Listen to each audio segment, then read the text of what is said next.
I just came back from Iceland, and key to why I'm doing live and not pre-record. So I did the recording yesterday, but there was no sound. And I think in the process somewhere I probably forgot to put my mic on. Oops. So here we are today. I will be talking about Iceland and everything that had happened. Good, the bad, the ugly, the delicious food, and all the other stuff. So our trip started on Thursday, last Thursday, which was, I believe, the first. It was at midnight.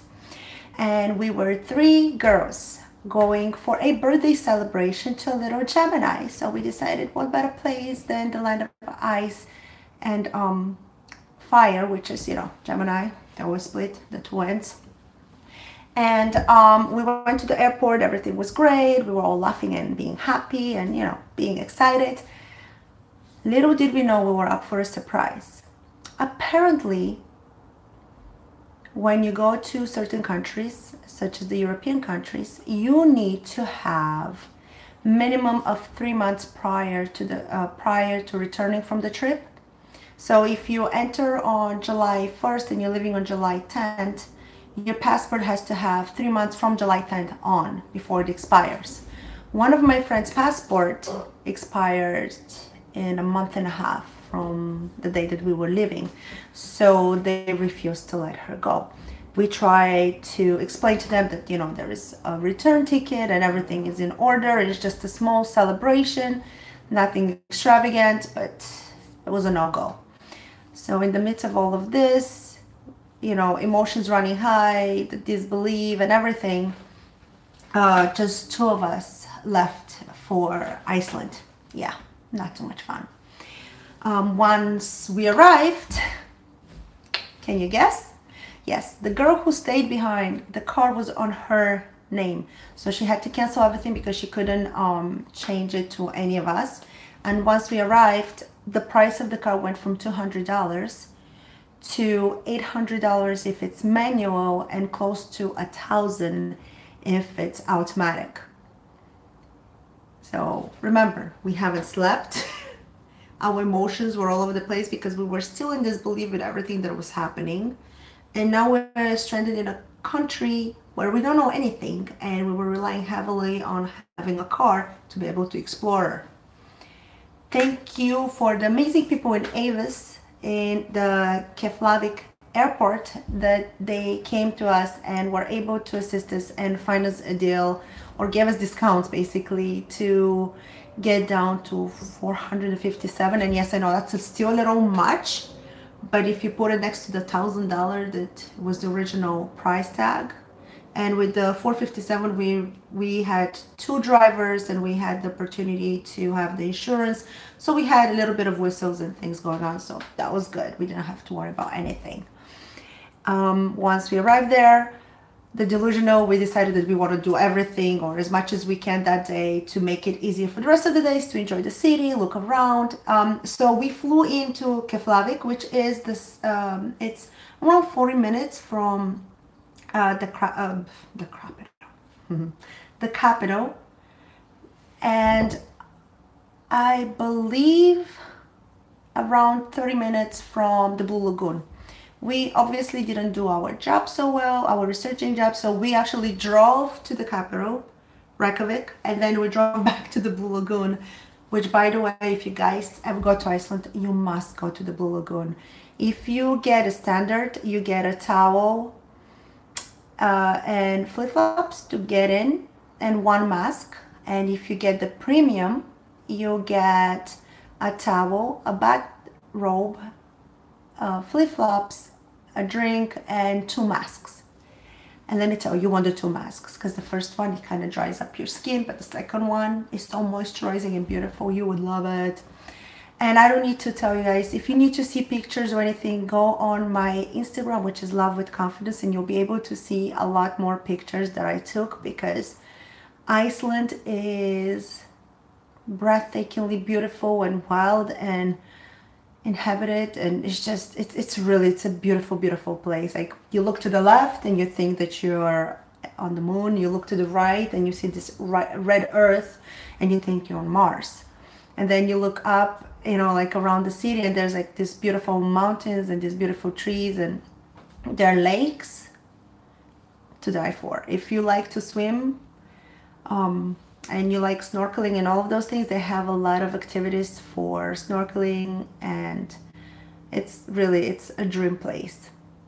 So let's go back to driving back and forth. So once we went back, we decided to grab something to eat. The food is expensive.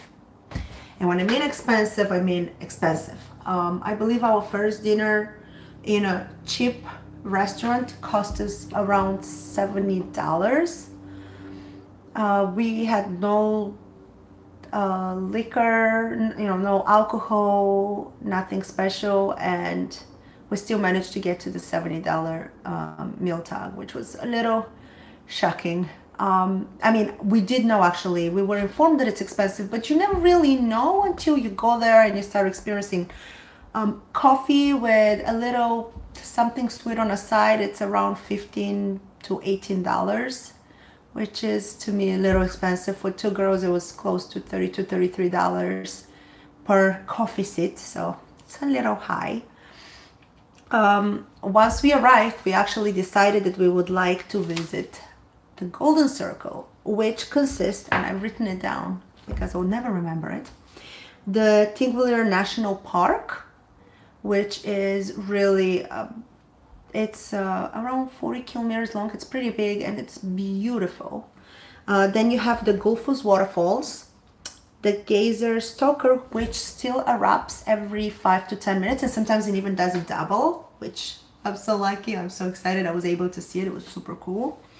And then there is the volcanic crater, which it's a lake now, and it's called Careth, and it's beautiful. The color of the water is just so pure, and it's really a sight to see. It's really, really big as well, obviously. Crater, as we said. So we decided actually to do that in the middle of the night. We drove, it's a 3-hour trip, and we left around 11 o'clock. We got there around 2 p.m. We first decided to go to the Gullfoss waterfall because it was the furthest one away. From there, we drove back to the geysers, and from there we went to the Thingvellir National Park. And beautifully enough, because we were there 2, 3 in the morning, there was nobody else but us, and we were able to experience the whole thing right on. And it was really the temperature was around 50 degrees, so you have to be dressed up. It didn't really get over 55 through the whole trip that we were there, during, you know, day or night. And another thing, which I think I just mentioned, but I will say it one more time, that it's a daylight 24/7 in the summer period. So no matter what time you go and you drive, it's light and it's nice, and the weather is really dysfunctional as well. So as we were driving, it was sunny and beautiful. All of a sudden it got dark as if it's gonna rain. Then it got again sunny, and then out of nowhere there was fog where we couldn't really see like 5 feet away from us. It was crazy. And 5-10 minutes waiting in the car, it all cleared up. So their weather is quite up for the ride. We even had one of the places that we went, a girl was telling us how a few weeks prior it was snowing in the front of the store, but when you look to the back window, it was actually sunny. So yeah, their weather is crazy, but it's really, again, it's really pretty, just FYI. After that, we experienced a lot from the city. I have a story for you. So my friend and I decided to go to a museum because we are well-educated young women, and the museum was a museum of like penises. So it's actually in the world record book for the most exhibitions of penises from any, you know, animal and stuff and creatures. So as we're there and we're super fascinated and we're taking like super cool pictures, you know, because we're classy ladies, don't forget. My friend's dad calls her, and she's in the middle, surrounded by hundreds and hundreds of penises, trying to sound all good and quiet and praying to God that he doesn't ask her where she is. As I'm laughing at her, sure enough, 10 minutes later, my father calls me, asking me how I like Iceland and how is everything, how was my flight, and what am I up to? And nicely I just said, well, Dad, I'm still under, the weather. I'm feeling a little off. We're in a museum, enjoying ourselves, just taking it easy. I'll call you right back, bye. And I tried to hang that phone as fast as I can. It was surreal. How did they know to call us and embarrass us at that time? I don't know, but it was very, very, very embarrassing and kind of fun, I have to say. It was kind of like, good sense of humor up there. I dig it.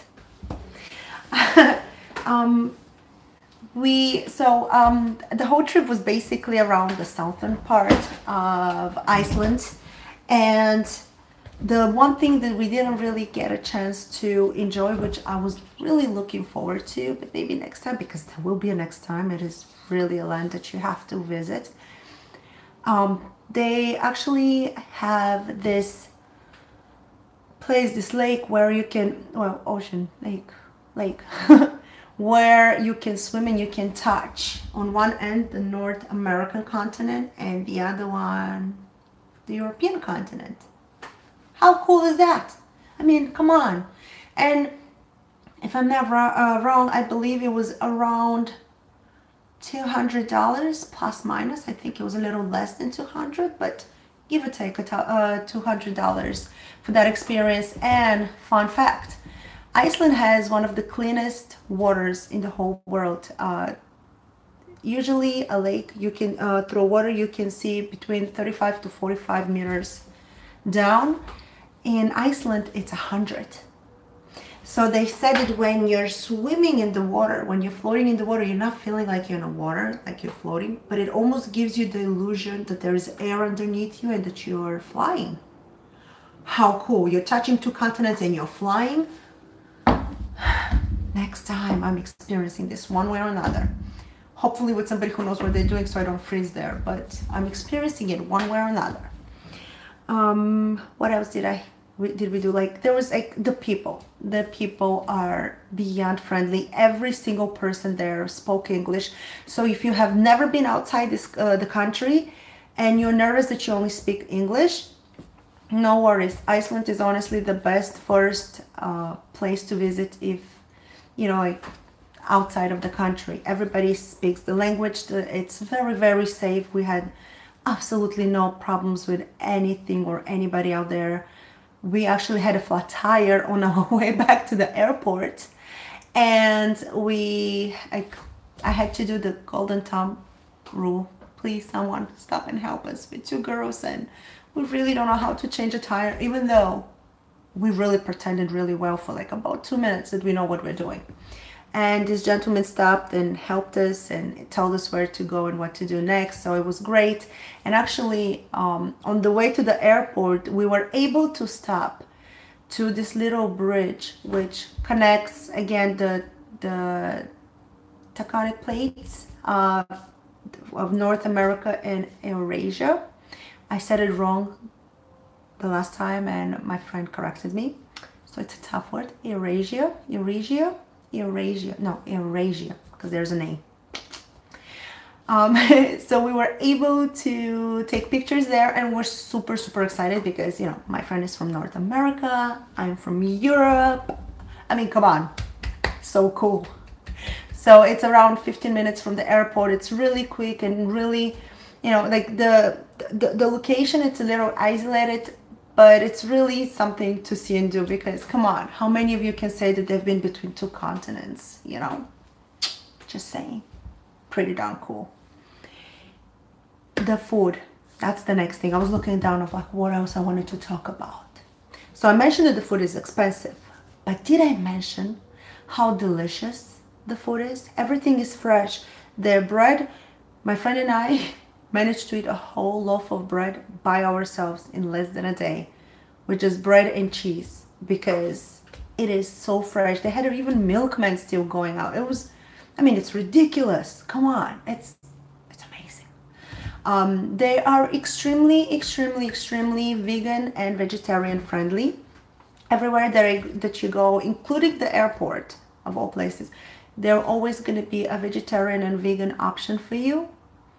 And oh, they have a lot of salmon, so a lot of fresh salmon sandwiches or cooked salmon. Like really, they have, obviously they're an island, so there's a lot of fish available, and it's really good. And lastly, because now I'm looking at my book, I got this little book from there to show me things to do and see.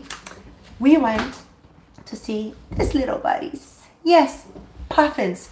You know, I wasn't even interested to see the puffins in the beginning because I was like, oh, puffins, they're cute. Puffy. But then everywhere that you go, there's like a puffin here and a puffin there and a puffin and a puffin and a puffin and a puffin. And I was like, I need to see a puffin. I need to kiss a puffin. I need to hug him. I need to be a puffin. And I blackmailed my friend to go to a puffin tour with me for her birthday. Because it's about her, you know, it's what she wants. And she wanted to see a puffin. It was so much fun. They are super tiny. They're around, I know centimeters, 25 centimeters, which I'm not sure in inches, but around this big. So they look like a little football and they're trying to fly. So when they see like this little, like, it's so cute. They were like, you know, see the other birds, they're like all super like, we're beautiful and we fly with no effort. And then there's the puffin, I will make it. I will make it. I'm up. You gotta see them. They're super cool. And I think this pretty much is everything that I wanted to talk about. If you guys have any questions or you need any ideas to where else and what else to do in the southern part of Iceland, please ask me. If you need to know anything or if you want to know anything more about it, let me know. The Northern Lights, by the way, which most people know Iceland for, are in the winter, during the winter months. So, you know, as I said, it was day all the time. So, yeah, there was no possibility to see any lights. But if you'd like to go, the winter usually actually doesn't go as cold as in New York. So New York winter is actually colder. Something that I didn't know. It's just as a prolonged spring, the weather there. That's like the best way to express it. Imagine early spring when the temperature can go down to, you know, 32 to 20 something degrees, and then comes summer, it very rarely reaches to the 80s or like the 70s. So usually the temperature is summer mostly it's around 50 to 70, like that's the mixture. And it was funny enough, actually, side note, when we were there, we were all like, it was super easy to see who was from Iceland versus who was the foreigner, because all the foreigners were wrapped up and dressed up like it's the end of the world at 50 degrees, and all the Icelanders were in shorts, like short t-shirts and shorts, walking out like it's summer with sandals. I was like, how is that possible? Like, I am freezing. Give me another jacket. But yeah, the Icelanders, so that was their summer and they're enjoying it. So if, again, guys, thank you for stopping by. Pleasure as always. I see you shining. Until next time. And let's see if my clicker is gonna work. No, I have to get up and turn you off. See you guys.